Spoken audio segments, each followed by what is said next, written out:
Magandang araw po mga kapuntos, at sa araw na ito po meron po akong tampok na video para sa inyo at sana ay magustuhan ninyo. Kaya sa mga bago pa po sa aming channel, please po don't forget to hit the subscribe button at ang notification bell para maging notified kayo sa bawat video na ilalabas ko sa channel na ito. At bilang kahilingan po ng punto por punto team at naway maintindihan po ninyo, sana po wag nyo pong i-skip yung mga ads sa aming mga video. Sa maliit na bagay na po na yan, malaking tulong po yan sa ating programa at sa ating ministry. Sana po maunawaan po ninyo. Maraming salamat po, kaya wag na po natin patagalin. Simulan na po natin.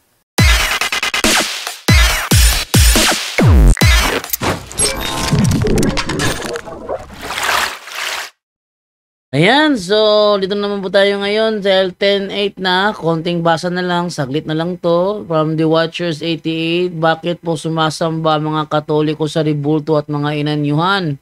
Alam ko kasi kasuklam-suklam sa Diyos po. Hindi namin sinasamba yan, bro. Ito kasi problema sa mga protestante.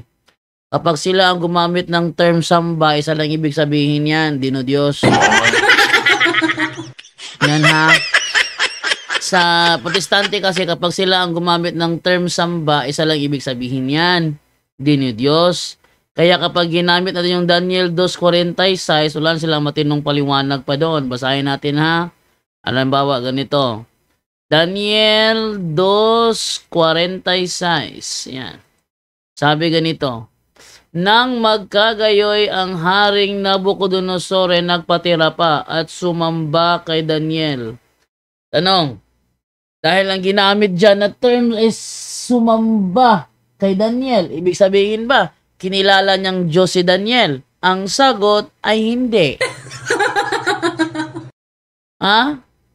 Bakit? Hindi naman adoration ng samba na sinasabi dyan eh. Hindi adoration yan. Yan ay isa lamang pagbibigay galang. Kung babasahin natin sa ibang version, Magandang Balita Biblia, ganito ang pagkakasabi. Yumukod si Haring Nebukadnezar, nalapat ang muka sa lupa at nagbigay galang kay Daniel. Hindi porket nagbigay galang, dinidiyos na. Ha? Hindi porket nagbigay galang, dinidiyos na. Kuha tayo sa ibang translation. Sabi sa ibang translation, nagpatira pa si Haring Nebukadnezar upang parangalan si Daniel. Hindi ibig sabihin dahil pinarangalan din ni Diyos na mali yun. Kaya kapag sinabi dito, sinamba si Daniel, it doesn't follow na din ni Diyos na. Dahil ang samba sa Biblia may dalawang pakahulugan.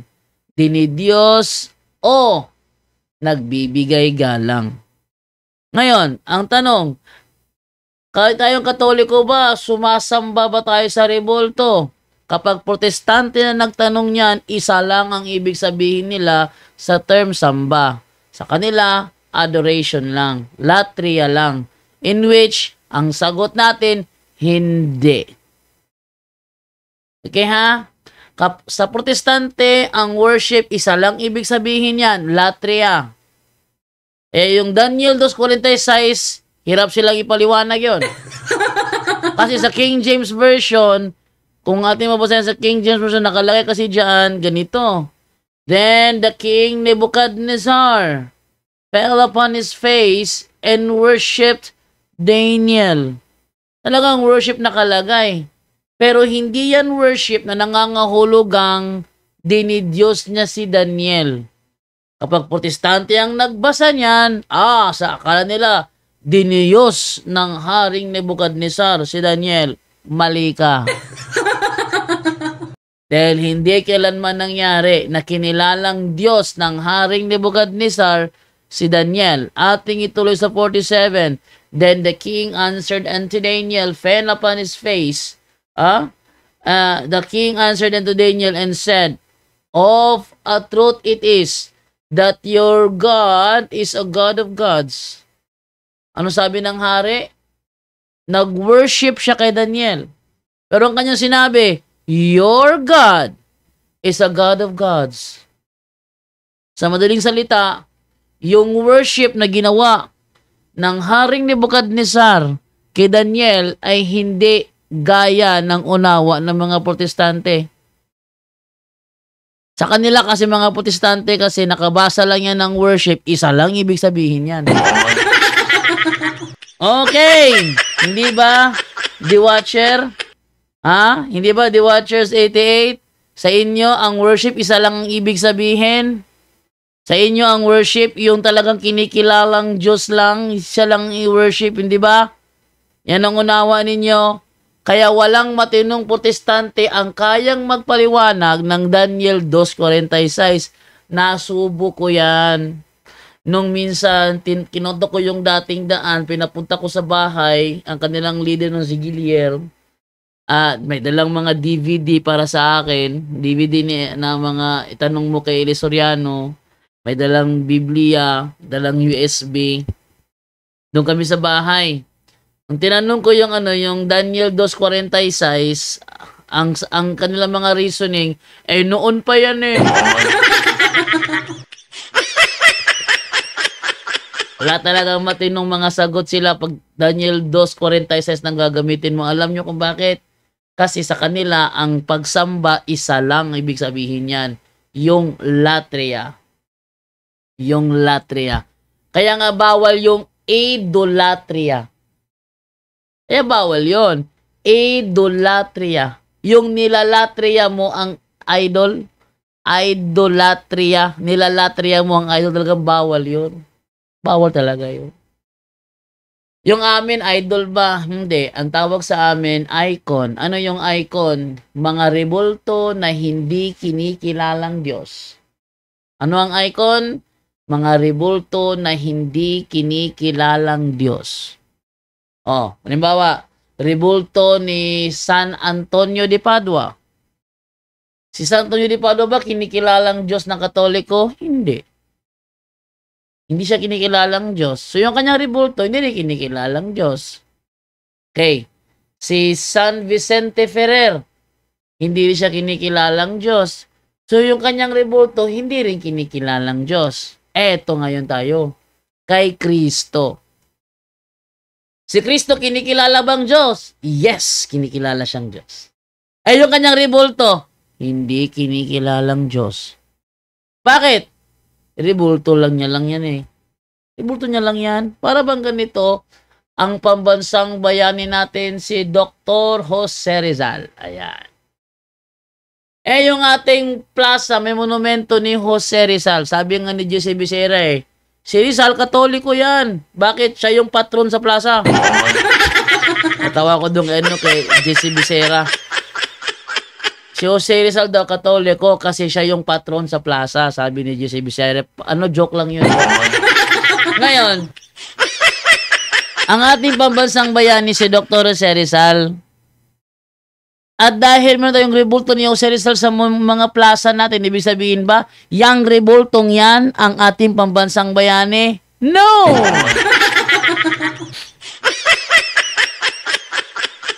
Bobo lang ang mag-iisip na yung rebultong nakatayo sa mga plaza nyo, yan ang pambansang bayani. Yan ha. Kaya matuto kang mag-distinguish ng ng tunay na kaalaman. The Watchers 88. Dahil kami mga Katoliko, lalo sa punto, hindi mo kami maluloko. At sabi niya, turo ba ng Diyos at ni Kristo ang pagluhod sa mga rebulto? Sagutin mo. Okay? Hindi namin niluluhuran ng rebulto, masakit sa tuhod yon. At pag ang rebulto niluhuran mo, basag yan. Ano ka ba? Yung aming pinapakita, pagalang sa nilalarawanan ng rebulto. Mas maganda ating ipakita yung ating Catechism of the Catholic Church, paragraph 2132. Okay? Ating buksan yung ating Catechism of the Catholic Church. Ito pagtitirahin nyo kami, The Watchers 88, siguraduhin mo yung titira mo sa amin batay sa aming official na turo. Hindi yung batay lang sa maling unawa mo. Unawa nyo yan eh. No? Ito yung aming katuruan. Ilalabas ko katuruan namin ha. Inan mo. Ating i-search yung 2132. Okay.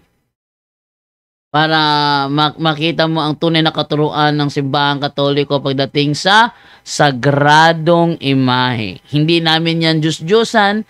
Sa amin yan ay sagradong imahe. Ito, pakita ko sa iyo, ha? The Watchers 88, nanonood ka ba? The Watchers 88? Ito, ha?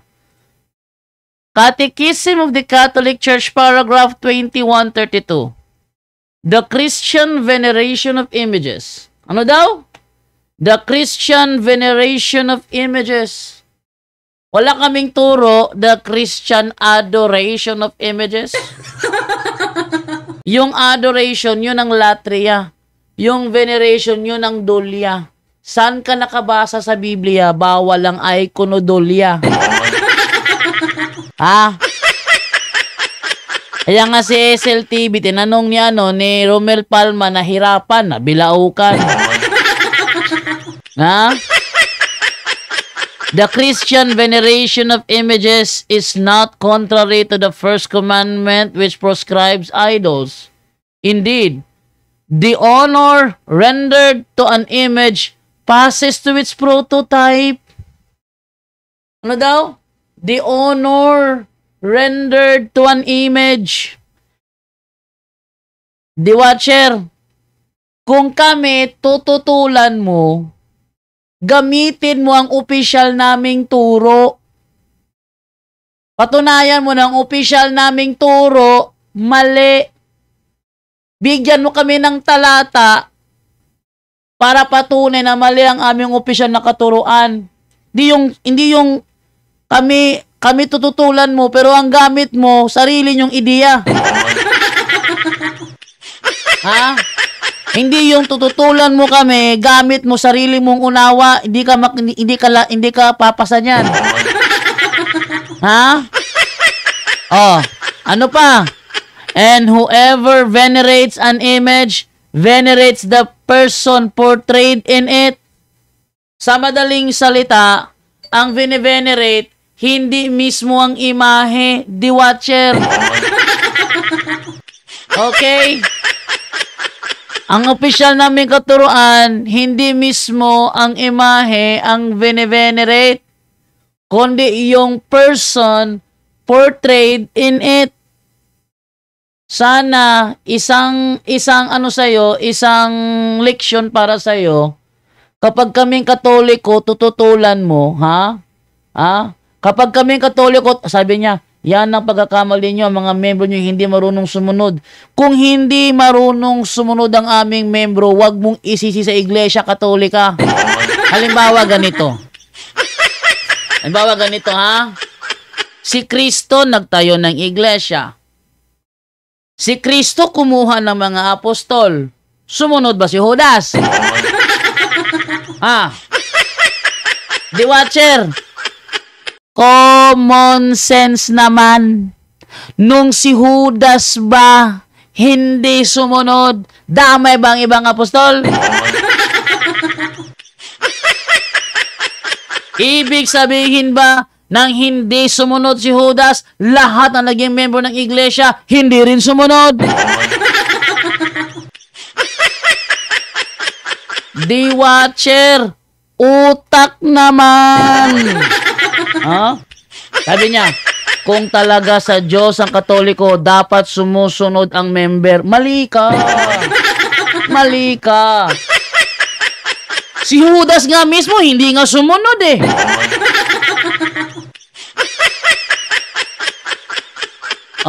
Yan ang mindset mo. Yan ang mindset mo. Palpak. Straight to the point. Si Judas mismo, hindi sumunod. Ibig sabihin ba, dahil hindi sumunod, yung iglesia ginaniba niya, hindi na sa Diyos.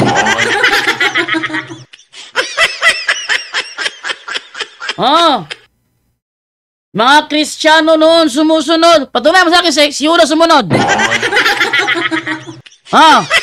The Watcher, Patunayan mo sa akin, si Judas sumunod. Isa lang yung hindi sumunod. Oh! Oh! Inamin niya. Hindi sumunod si Judas. O, ngayon. Ibig sabihin ba, hindi sumunod si Judas? Hindi na sa Diyos ang iglesia niya?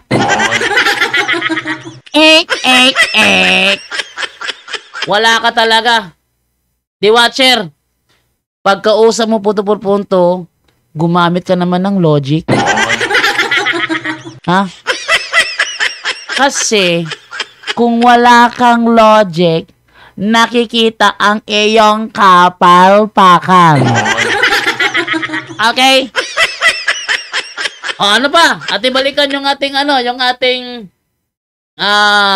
ating official na katuruan. Ano yung ating official na katuruan? Balikan natin na para makita ninyo, ha. Ayan. Sabi pa ganito, no? Sabi ganito. The honor paid to sacred images is a respectful veneration, not the adoration due to God alone. Ano daw? Ang honor na ibinibigay sa sagradong imahe. Ano yung honor? Ano yung honor? 'Di ba nasa Ten Commandments? Honor your father and your mother. Ano daw? Honor your father and your mother. Ano yan sa Tagalog? Igalang nyo ang nanay at tatay nyo. Tagalogin natin to. Ang paggalang, yan na. Ang paggalang na ibinibigay sa mga sagradong imahe ay isa lamang respectful veneration. Hindi, liwanag yan, no? Hindi ang adoration na para lamang sa Diyos. Ano daw? The honor paid to sacred images is a respectful veneration. Not, ewan ko lang, nakaunawan ng English ito. Ewan ko lang kung nakakaunawa ba ng English ito. Huwag mong ipilit ang maling unawa mo. Kaya ka nga naglipat ng ibang sekta kasi wala kang unawa eh. Kaya ka nga lumipat sa ibang sekta kasi wala kang unawa tapos tuturuan mo kami.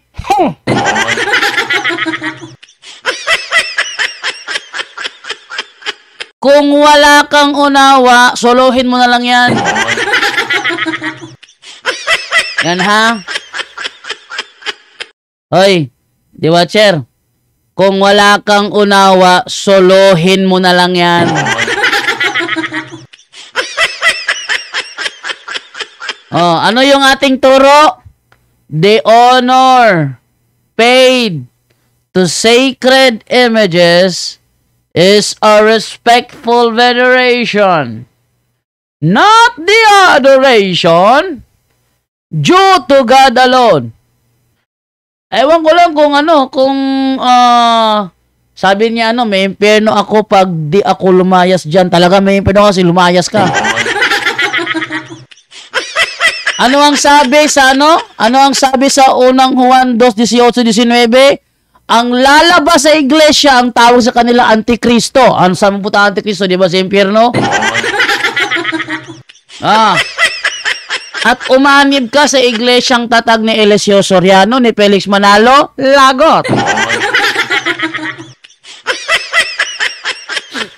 Ano ba sabi dito? Tingnan nyo ha, ito ang ating official na turo. Ito ang ating official na turo na hindi matutulan ng mga mga protestante. No? Di nila matutulan.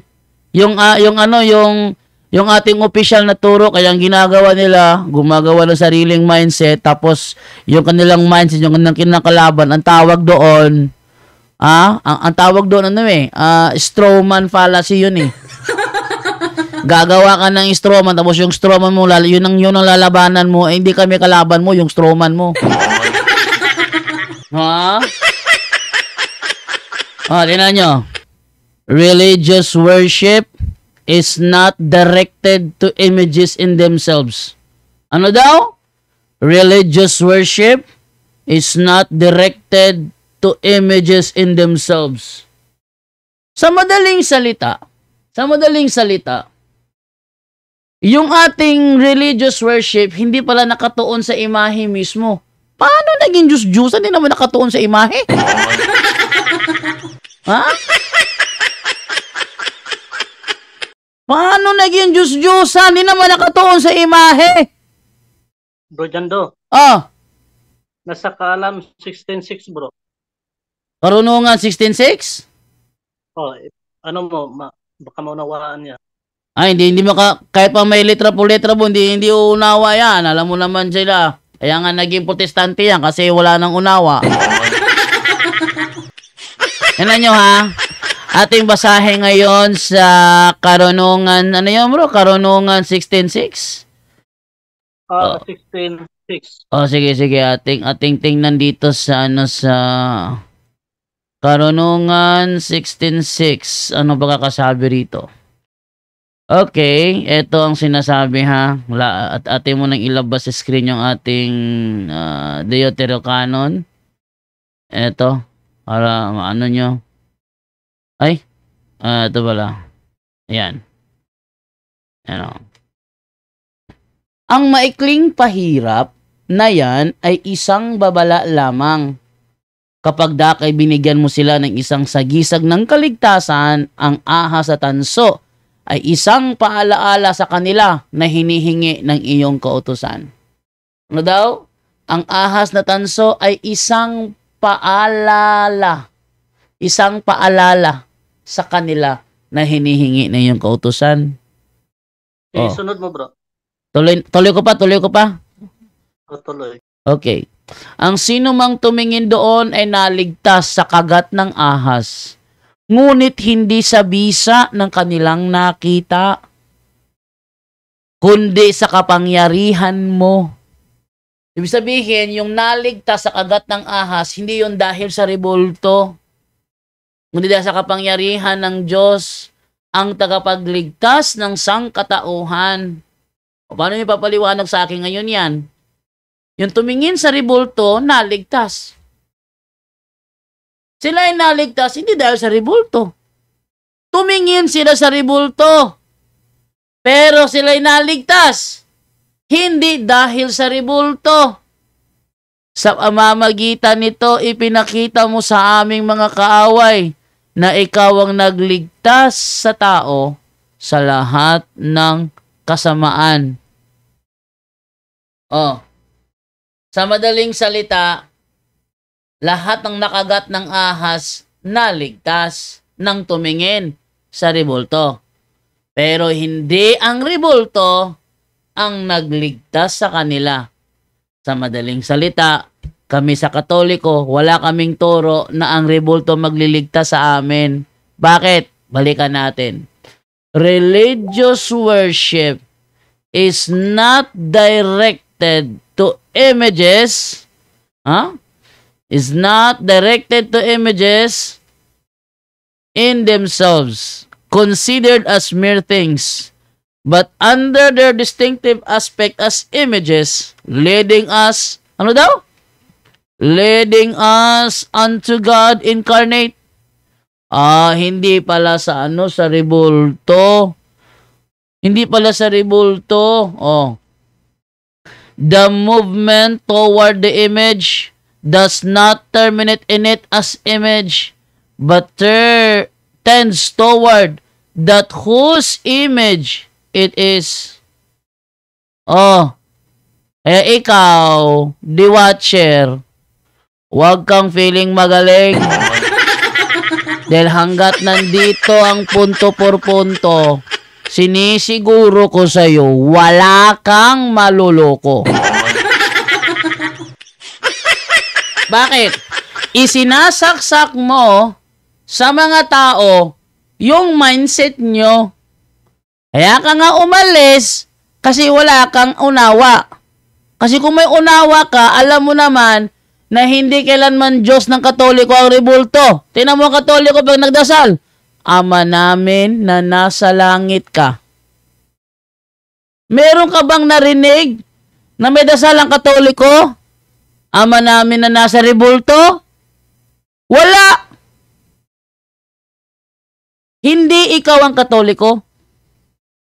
Kaya wala kang karapatang turuan kami dahil umalis ka dahil wala kang unawa. Okay? Oh, yan ha. Ito'y isang leksyon para sa'yo. Sabi sa Juan 7:24, ating labas yung Juan 7:24 ang sinasabi doon. Oh? Ang sabi sa Juan 7:24 ay ganito. Sabi, ayan o.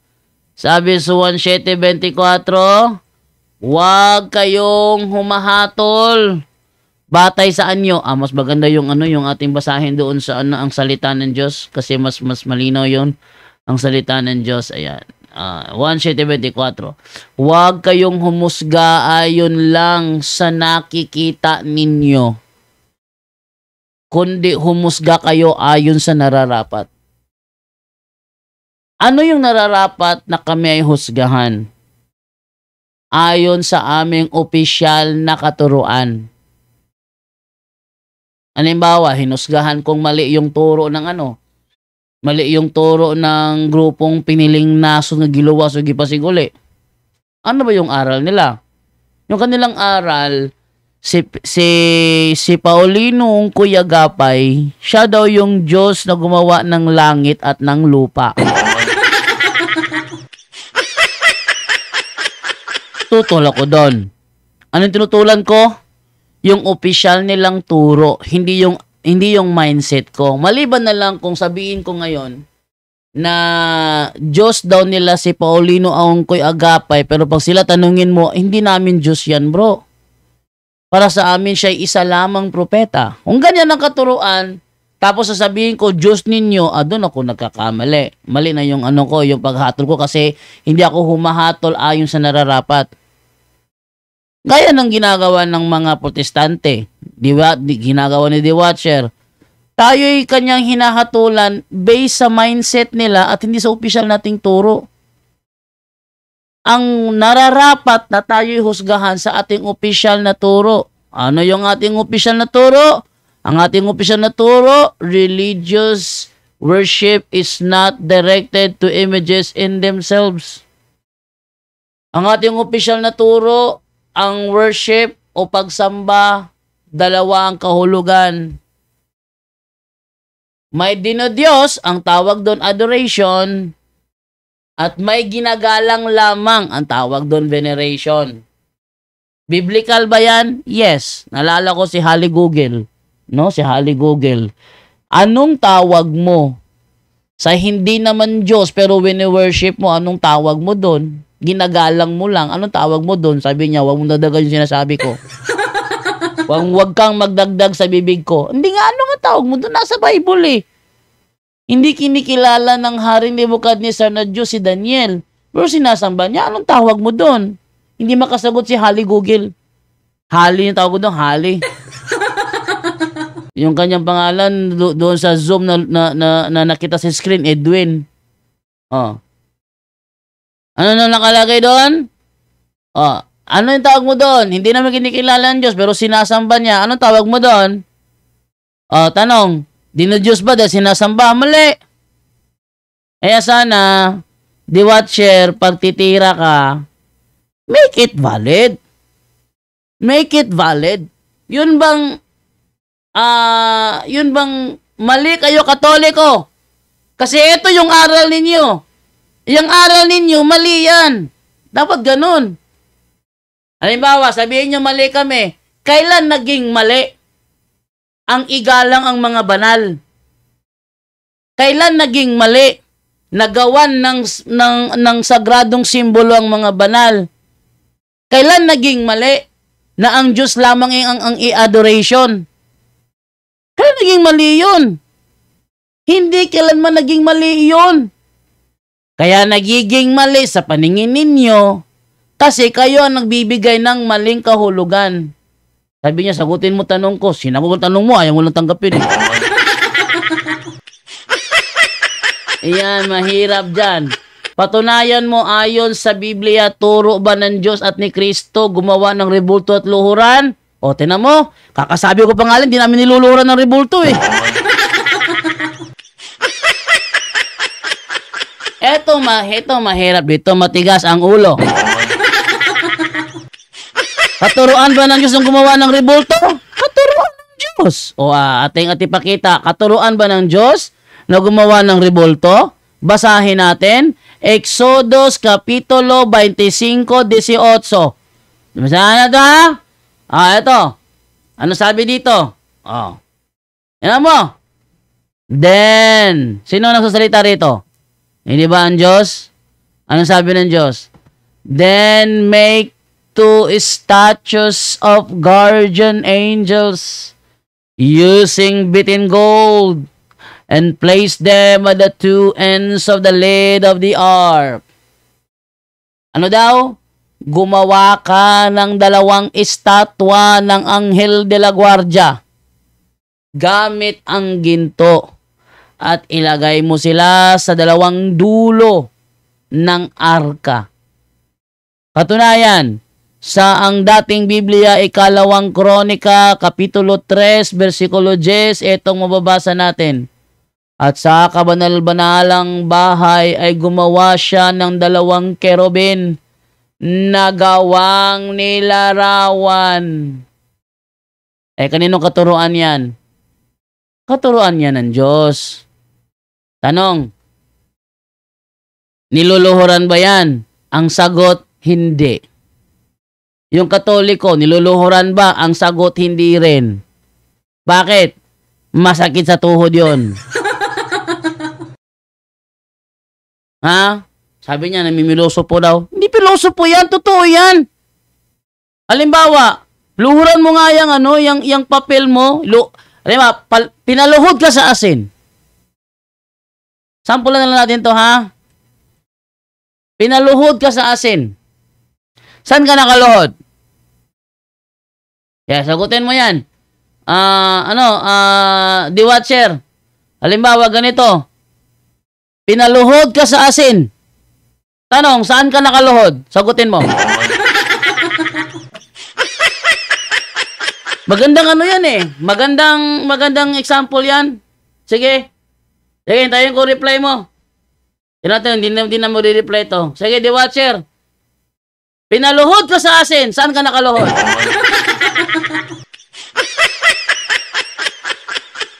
Hindi ako namimiloso po. Hindi mo lang matanggap. Sige na. Siya, di ka bili sa debate. Marami na akong debate. Lahat butata. Bro, pasensya ka na bro, debatcher ha. Marami na ako nakadebate. Malalaking debate nakaharap ko. Lahat kalaban butata. Ang gusto mo, ako hamunin mo eh. Iti ako sa'yo, butata ka rin. Sige nga. Sagutin mo bro. 10:40 na. Sagutin mo ha. Sagutin mo. Pinaluhod ka sa asin. Tanong, saan ka nakaluhod?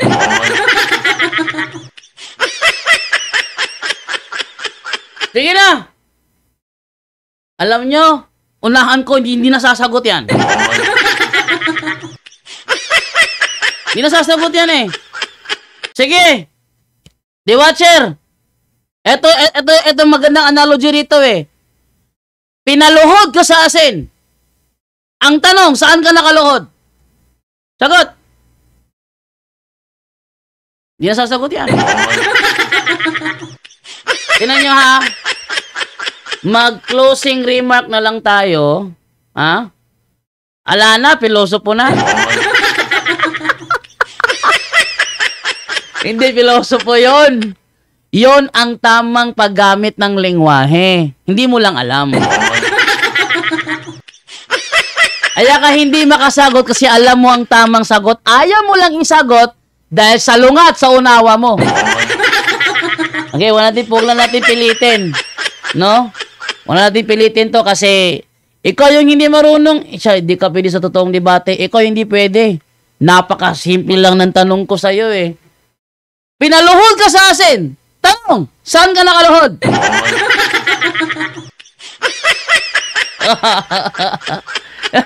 Sagutin mo yan. Pilosopo daw eh. Sige, sagutin mo. Ibigay mo ang tamang sagot. Sige bro. Sabi mo, ako pilosopo yung ginagawa ko? Sige, sagutin mo. Huwag kang mamilosopo. Sagutin mo ng tamang sagot. Pinaluhod ka sa asin. Tanong, saan ka nakaluhod? Sige. Si Larry Silva pala yun?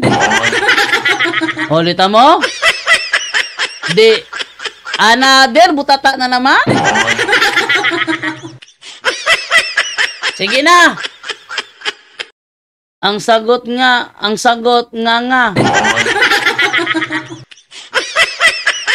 Oh, sige. Sige, mag-closing na tayo. Pasalamat na tayo. At I hope na bago magpasalamat si Brother Angel, sasagot na siya sa tanong ko na yon. Very simple yun ha. Walang halong kalokohan yon. Logical question yon. Very logical question. Ano yung logical? Logic. Ano yon? Science of correct thinking. Ang logic, science of correct thinking. Logical yon, hindi pilosopo yon. Tamang tanong yon, hindi fallacy yon.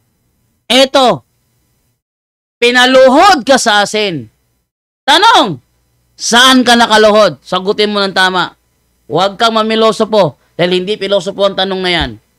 Pag hindi ka nakasagot, it means alam mo ang tamang sagot. Ayaw mo lang ibigay ang sagot. So ikaw ang hindi tama. Hindi ka pwede sa totoong debate. Pinapakita mo lang sa akin na ikaw ang hindi pwede sa totoong debate. Very simple question yun. Hindi fallacy. Logical question pa. Pinaluhod ka sa asin. Tanong, saan ka nakaluhod? Sagutin mo yan kung kaya mo. Okay, pasalamat tayo. Ating unahin si Brother Romel Palma from Iloilo. Brother Romel? Andiyan po si Brother Romel? Minsan kasi pag ako na-enjoy, nawawala sila, no? Ating i-double check nga kung nandiyan pa ba si Brother Romel. Romel Palma. Wala na si Brother Romel. Ikaw na lang mauna, Brother Romer. Pasalamat, Brother Romer. Okay. Sa lahat ng mga nakikinig, unang-una po bro, maraming salamat sa Diyos, sa mahal na ina, at sa lahat ng mga umaantabay sa punto por punto. God bless. Good night. Ave Maria. Back to you, bro. Thank you, Brother Romer. Sabi ni Eli Soriano, mga Katoliko, sila, pinapaluhod sila sa rebulto. Pakinggan nyo yung grammar, ha? Pakinggan nyo yung grammar, ha? Sabi ni Soriano, yung mga Katoliko, pinapaluhod sa rebulto. Saan ka nakaluhod? Sa rebulto ba? Hindi, oy! Basag yung rebulto pag niluhuram yan. Sakit sa tuhod yan. Yung mga Katoliko, pinapaluhod sa rebulto. Ating ibahin yung linya. Si Soriano pinaluhod sa asin.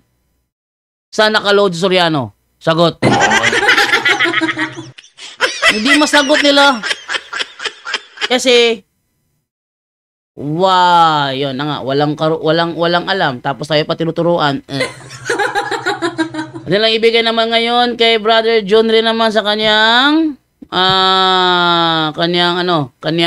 pasalamat. Brother John Ray.